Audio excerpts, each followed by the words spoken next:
On this edition of Native Report, we attend the opening night of a photography exhibit by the late David Barry.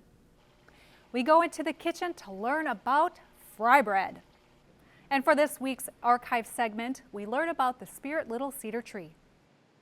We also learn something new about Indian country and hear from our elders on this Native Report. Production of Native Report is made possible by grants from the Shakopee Medwakanton Sioux community and the Blandon Foundation.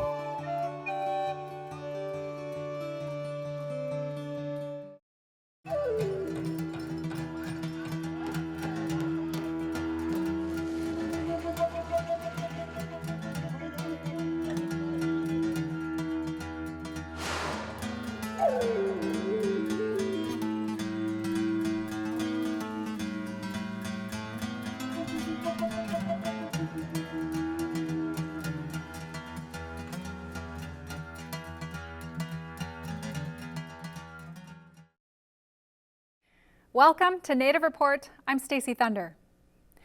David Barry is an accomplished 19th century photographer, best known for his frontier photography that includes many iconic Native American portraits from that era. A permanent exhibition in Superior, Wisconsin celebrates the man known as Little Shadowcatcher.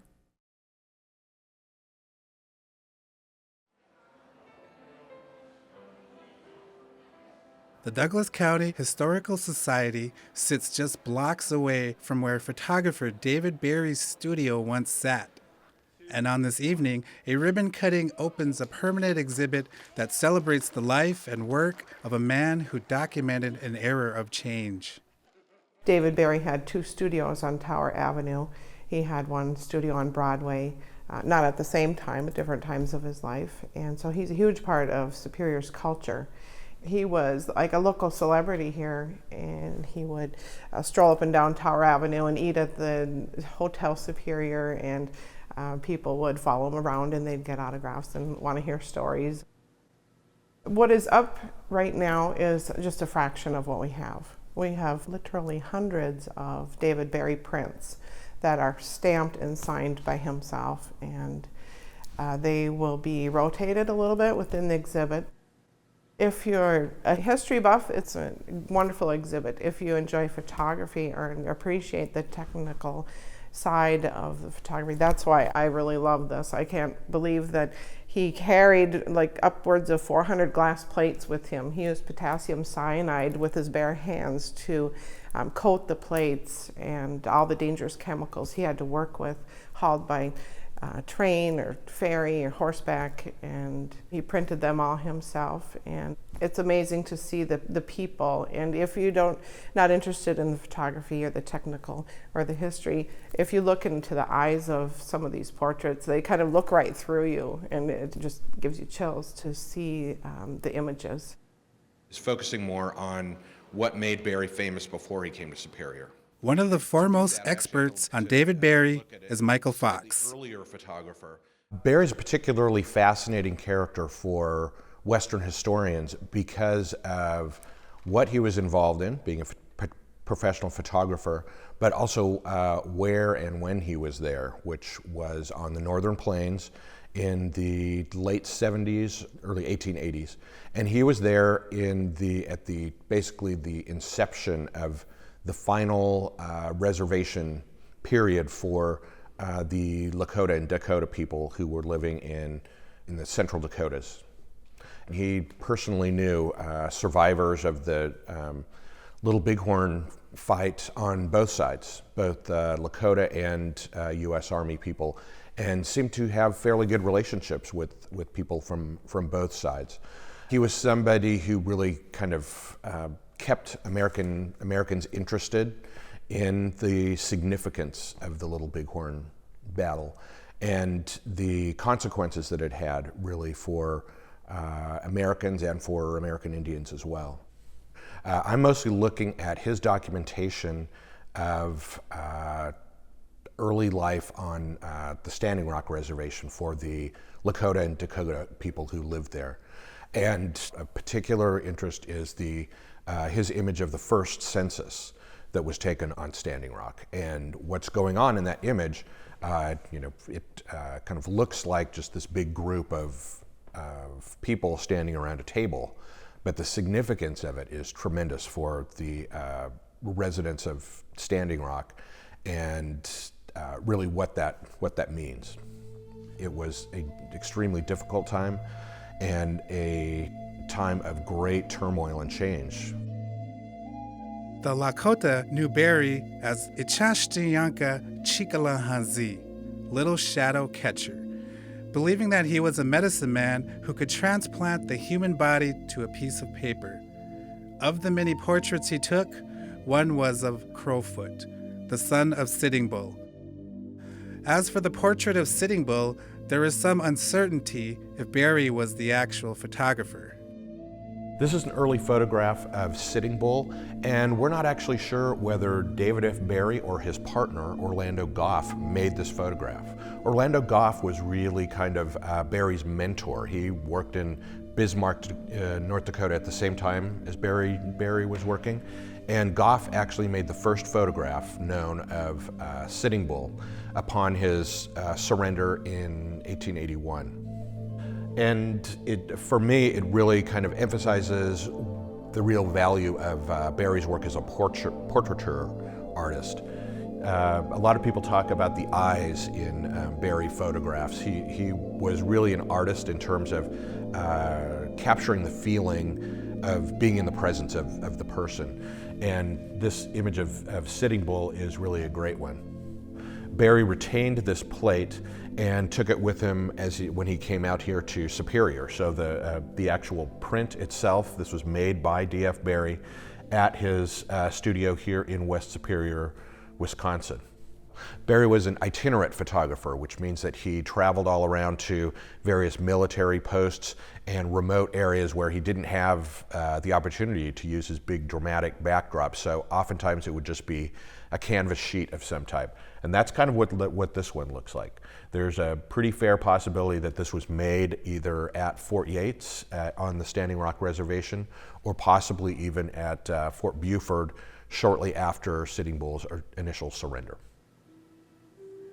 There is much more for the visitor to take in at the exhibit, and the takeaway may be more than learning about a photograph taken during the 19th century. I'm a photographer myself, and as a child I saw David Barry prints and I was just enthralled by them. And to grow up and to be able to put this exhibit together is just a real dream come true, and I've just had a great time with everything about it. What do we take away from it? We can take away from it the beginnings of what exists today.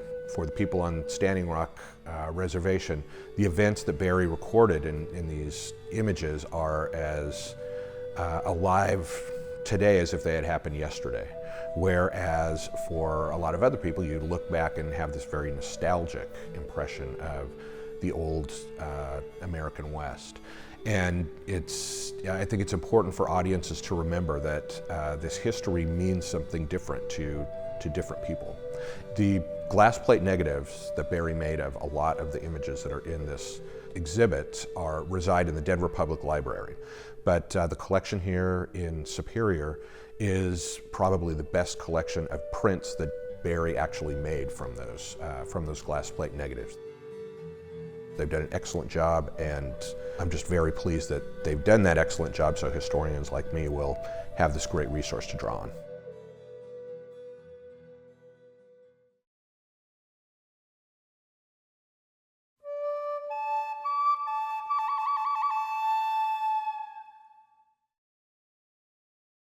Did you know in the year 2005 the state of South Dakota designated frybread as the official state bread? Frybread is dough deep fried in oil, shortening, or lard. The dough is generally leavened by sour milk, baking powder, or yeast. Frybread can be eaten alone or with various toppings such as honey, jam, or hot beef. The U.S. Department of Agriculture reports that a plate of fried bread consists of 700 calories and 27 grams of fat. For many Native Americans, fried bread links generation with generation and also connects the present to the painful narrative of Native American history. It varies from region to region, and different tribes have different recipes. Fry bread can be found at many state fairs and powwows, but what is served to the paying public may be different from what is served in private homes.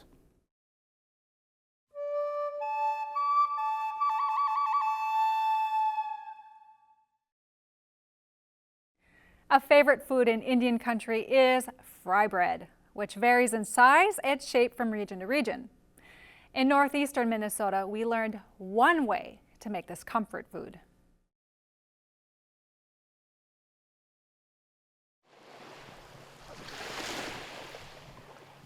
It's a beautiful Saturday morning on the Grand Portage Reservation in northeastern Minnesota.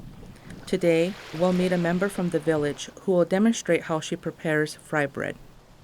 Good morning, my name is Delma Grand-Lewis and we're in the Grand Portage Reservation. We're here in the Grand Portage Community Center and I'm going to demonstrate how to make fry bread. Although it's not the traditional fry bread, because before the Europeans came we did not have the oil or lard.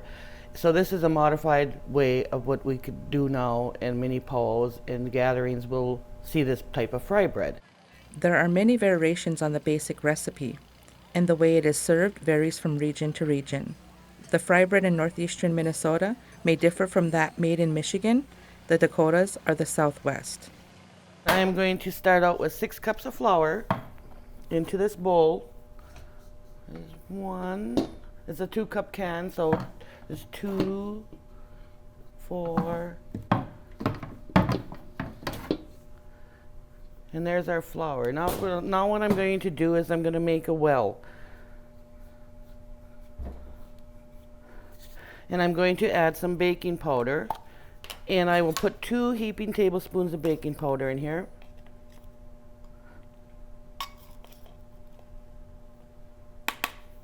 Along with the baking powder, I'm going to add a tablespoon of salt.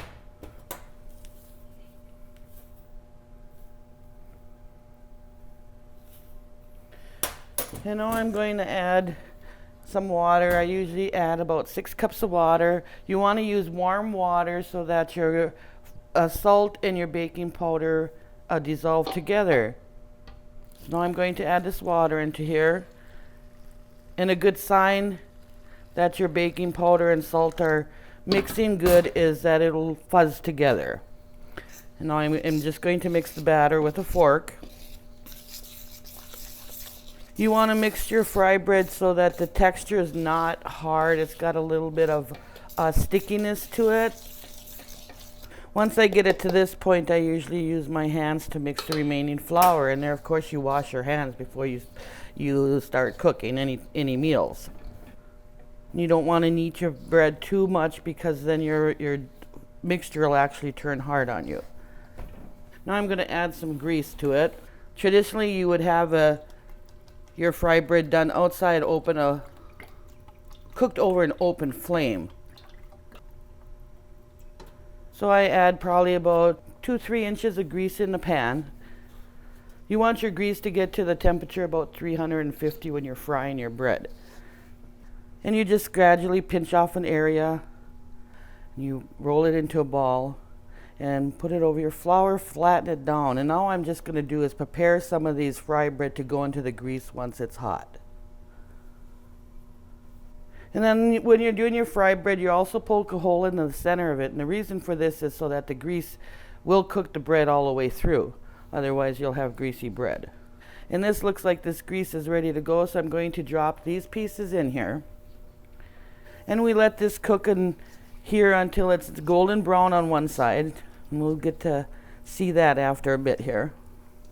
The first time I made fry bread was quite an experience. I'd watched my mother-in-law, who never used measuring cups, and so I tried making my fry bread. And my family, I was feeding my family, my husband and his brothers, and they were eating it, trying to eat it. I thought, oh, that must be good. Well, when I came out to try it, it was like, it was harder than a rock. And they, of course, had to tease me about it. And my mother-in-law told me just to keep cooking till I got it down, and that's what I did. The more times I tried to make it, the better it is. The topic of fry bread is controversial. Some call it the conqueror's food, plus it's high in calories. It has, however, become ingrained with Native culture. It is often made for feasts and for when people gather for ceremonies. It is a lot of grease, but if you look at anything that we eat, nothing's really healthy for us unless you're eating off the land, like our ancestors did, because anything you buy in a store has preservatives or chemicals in it. So this way you just got these few ingredients, a little bit of grease, and that's one of the reasons we have it dripping this way, is so that it's taking out the excess grease of the bread. This batch is a small batch, but I had cooked many years for the Elder Powwow, which is held here in Grand Portage annually in May. In the first year I started making fry bread, when they asked me to prepare the meal for the powwow, I was only cooking 100 pieces of fry bread. And I did it for many, many years. And the last year I had cooked for the powwow, I went from 100 to 700 pieces of bread. Some people like to have sugar on it, some like just butter, some like peanut butter and jelly. My grandchildren like peanut butter and honey mixed together. I mix it up into a spread for them, which they really love it over their fry bread. I've been lucky to be able to pass this down to my children and my family so that it's carried on.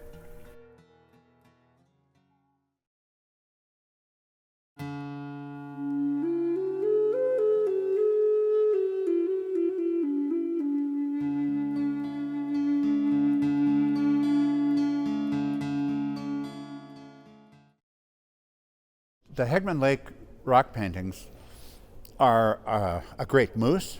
There's a great figure with outstretched arms, and that's the Wintermaker. And there's a panther, or I should say puma, that's depicted there as well. And then there's other markings and other parts of this big cliff that the rock paintings are on. Well, the big figure with the outstretched arms, I realized that was the Wintermaker. And that looking up at the constellation of Orion, those great big long outstretched arms, connect to two bright stars, Procyon and Aldebaran. And there it is. Most people, when they reproduce the rock paintings, think of them as silhouettes or a solid color. But there's actually heart areas that are rubbed away, showing where the heart is of the moose, of the puma, and of the Wintermaker. And they match with stars in the constellation. There's a little star that marks that heart. Did the idea of this great cosmic moose come first with the big heart indicated on it? Or was it the constellation that came first? And then they created the moose from the constellation.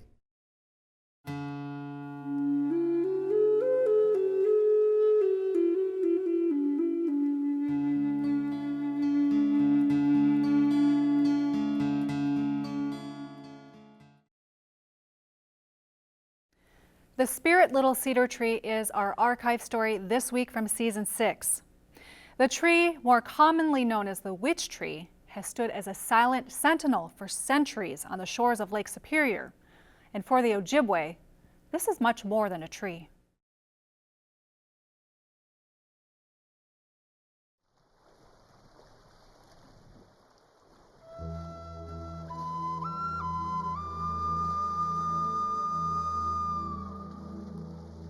On this cool fall morning, the waves of Lake Superior splash against the rock face, where the Spirit Little Cedar Tree has stood for ages. What we're told through oral history is that our people left the East Coast probably about between 12 and 14,000 years ago. And what they say, it was a sacred migration that took approximately 4,000 years. So when the people hit a place called Bowie Tong, which is today called Sault Ste. Marie, it was there they settled for a while, and it was from there again they continued the journey. And what they did is they split. Some of the clans went the northern part of the lake, and the other clans went the southwestern part of the lake. And the people here in Grand Portage are descendants of those clans that left Sault Ste. Marie and came to the northern part. And so we're talking about our people probably getting here thousands of years ago. The name of the tree was Manidugijigans. spirit little cedar tree. And they knew that this was a sacred place. And so it was felt that then some people should stay here. Another thing they understood about this tree is that it was a boundary. That it would be a boundary, and as you can see, the tree is pointing out, and it's pointing out. If you go straight out there, eventually you're going to hit Isle Royal. So they knew that Isle Royal was also a sacred place. Located on the Grand Portage Indian Reservation in northeastern Minnesota, offerings to the spirit of the tree are made in the present, much like they were in the past. There's spirits in the water that live, what we call living in the natural order of the world, and that's their place. They say there's a very there's a big large snake, serpent that lives in Lake Superior. And it's so our people understood that, and so before they left for Isle Royal, they would have to put tobacco and acknowledge this tree and ask for a safe journey. It's a sacred marker for this area that our people came and understood and acknowledged that this was something that was to be taken care of, honored, and looked after, because it was here for a purpose to protect this area and protect the people and keep it safe. And over there's a little cove, and over there are little spirits that live in that cove, and they also protect this tree.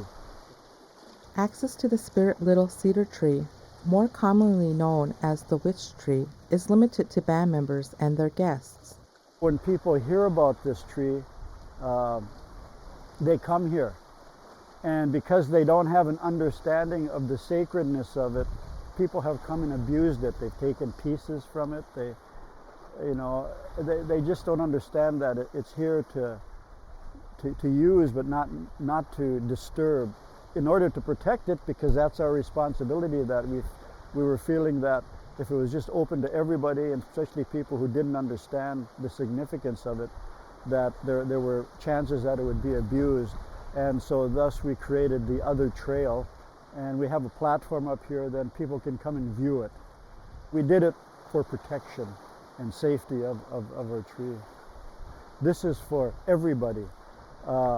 What we'd like to do is, before people come out, they usually have to have a tribal member come out, and we hope that we educate the tribal members that bring people out to give them the history and knowledge of the tree, so that they also understand the significance, so that they just come out and just take pictures of it and see that's all there is. I got a nice picture of this tree that scientifically nobody can explain, and it was never meant to be explained scientifically, that the Creator put it here for a purpose, for all people who come to this area to come and share and feel a sense of its sacredness.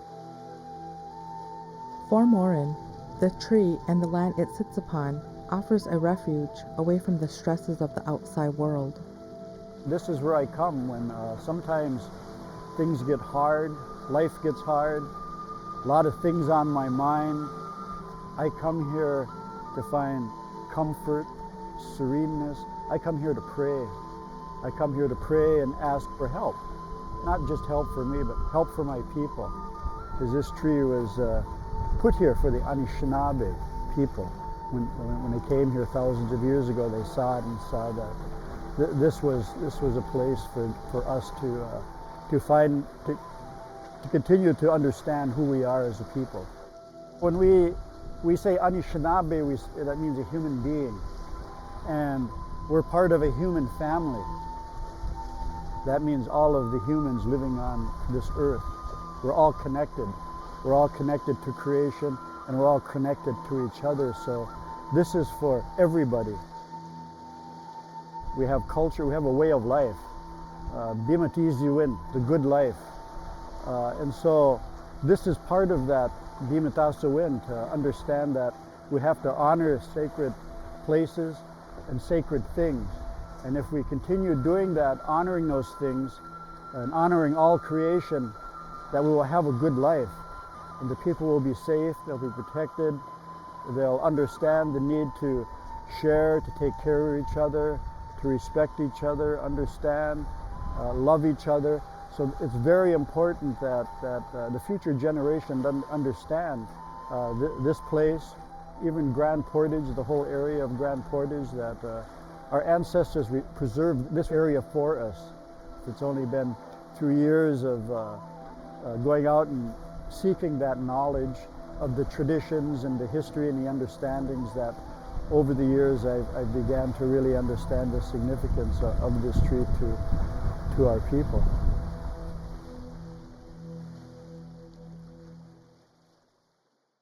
For more information about Native Report or the stories we've covered, look for us at nativereport.org, Facebook, and Twitter. Thank you for spending time with us here on Native Report. I'm Stacy Thunder. Stacy Thunder is Ojibwe from the Red Lake and Lakota Ray Nations and is the Legislative Counsel for the Mille Lacs Band of Ojibwe. Professor Tad Johnson is the Director of the Master of Tribal Administration and Governance program at the University of Minnesota Duluth and is an enrolled member of the Bois Forte Band of Chippewa.